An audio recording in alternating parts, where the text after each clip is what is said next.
Nous assistons désormais à une course effrénée à la recherche et au vol de données en tout genre. Données étatiques, hautement stratégiques ou militaires, sensibles, données professionnelles ou données issues de la recherche scientifique telles que des brevets, enfin des données à caractère personnel, nos données que nous utilisons tous les jours.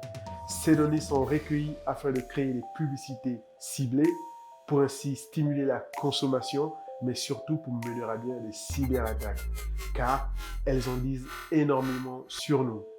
Dans cet épisode, nous nous focaliserons sur les données à caractère personnel. Nous verrons comment les reconnaître, mais aussi, surtout, comment nous sécuriser. Si vous n'êtes pas encore abonné à cette chaîne, n'hésitez pas à le faire en cliquant sur la cloche de notification afin de rester connecté.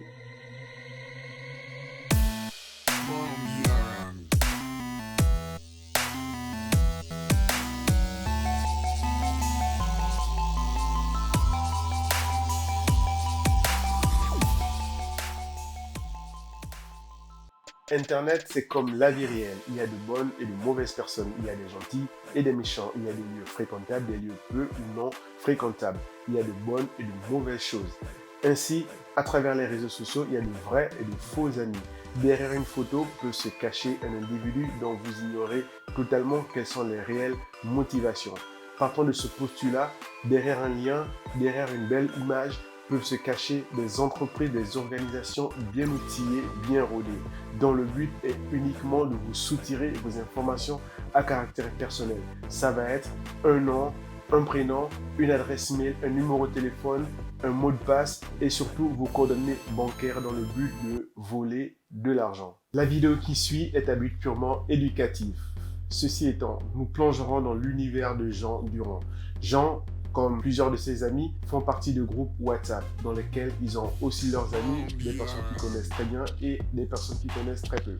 Ils vont alors dans ce groupe recevoir un lien donc Instagram qui leur demande d'ouvrir, visualiser une image. En cliquant sur ce lien, ils ne s'apercevront de rien. Ils verront tout simplement une image. Le lien leur demandera de rentrer leurs accès, les accès Instagram, c'est normal. Jean est un utilisateur d'Android. Il va se connecter sur son groupe WhatsApp. Il ouvre son WhatsApp et voici le lien. Donc, dès qu'il clique sur le lien demande de saisir les accès Instagram. Il saisit son adresse email et son mot de passe. Tout se passe de façon transparente. Jean, une fois il envoie ses accès, il clique sur se connecter sur Instagram. Ces accès sont directement envoyés dans un serveur contrôlé par des individus malveillants. Donc sur l'écran de droite, on peut voir l'adresse email de Jean et son mot de passe. Et donc ici, il y a l'image qu'on leur demandait de visualiser. Les accès de Jean et de ses amis sont désormais entre les mains d'organisations criminelles. Il s'agit d'adresses mail, mots de passe, numéro de téléphone. Ces derniers vont être joués par les criminels sur plusieurs sites sur lesquels Jean et ses amis ont l'habitude d'y aller. Ainsi, une campagne de collecte de données va être lancée. Nous assistons là à un vol massif de données à caractère personnel. Comment sécuriser nos accès? Pour sécuriser nos accès, il faudra tout d'abord installer un antivirus sur nos smartphones et nos ordinateurs. Ces derniers scanneront les liens malveillants et arrêteront toute action illégale.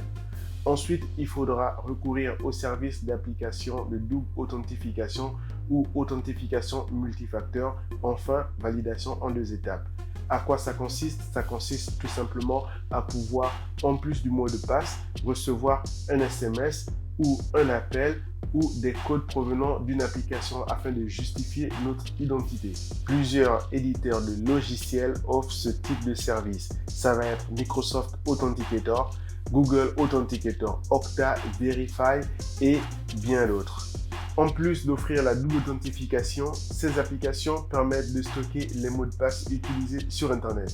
Car la bonne pratique voudrait qu'on ait un mot de passe pour une application. Exemple, le mot de passe de Google ne doit pas être le même mot de passe utilisé sur Yahoo. Car si on nous vole le mot de passe Google, les utilisateurs malveillants ne pourront pas s'en servir sur Yahoo. Exemple, à la maison, la clé de la porte d'entrée ne doit pas être la même que celle de la chambre parentale ou celle de la porte du garage. Comment reconnaître un lien malveillant? Tout d'abord, le plus sûr, c'est d'aller directement vous-même sur le site internet concerné. Alors, ici, dans notre exemple, on va directement sur Instagram.com. On sait que c'est la page légitime d'Instagram. Vérifiez qui vous envoie le lien. En troisième position, ça va être de vérifier l'adresse email. En quatrième position, vérifier les raccourcis URL. Toujours aller donc sur des URL normales. Alors, comme raccourci URL, ça va se présenter sous cette forme. Donc, les URL dont on ne connaît même pas, en fait, l'orthographe. Vérifiez si l'URL a bien HTTPS, car les URL commençant par HTTP, ça veut dire que le site n'est tout simplement pas sécurisé et que vos informations transitent en clair. Alors, pour savoir si le site est bien HTTPS, on va sur le site Instagram par exemple, on a bien le HTTPS et le cadenas juste avant pour prouver que le site est bien sécurisé. Enfin, utilisez des vérificateurs d'URL. Ça passe par Scan URL qui va vérifier si l'URL est vérolée ou non. Virus Total qui va aussi scanner les URL. Et enfin, PhishTank. Comment savoir si mes accès ont été compromis ou qu'ils aient fuité sur Internet? C'est simple. Pour cela, je vais sur Internet, sur le site Have Been Found. Je saisis mon adresse mail, ensuite je valide. Si ça passe au vert, cela voudrait dire que mes accès n'auront pas été compromis.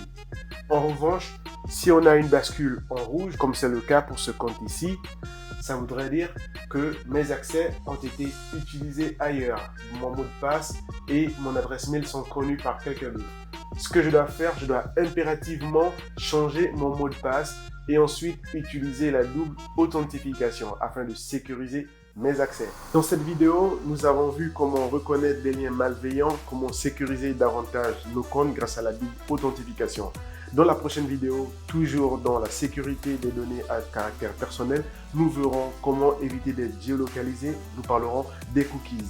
Si vous n'êtes pas encore abonné à cette chaîne, n'hésitez pas à le faire, car le monde dans lequel nous vivons actuellement est plus que victime des cyberattaques. Et Cyber pour tous est là pour nous accompagner à prendre ensemble ce virage numérique et à rendre accessibles toutes les terminologies techniques pour le bien de la communauté.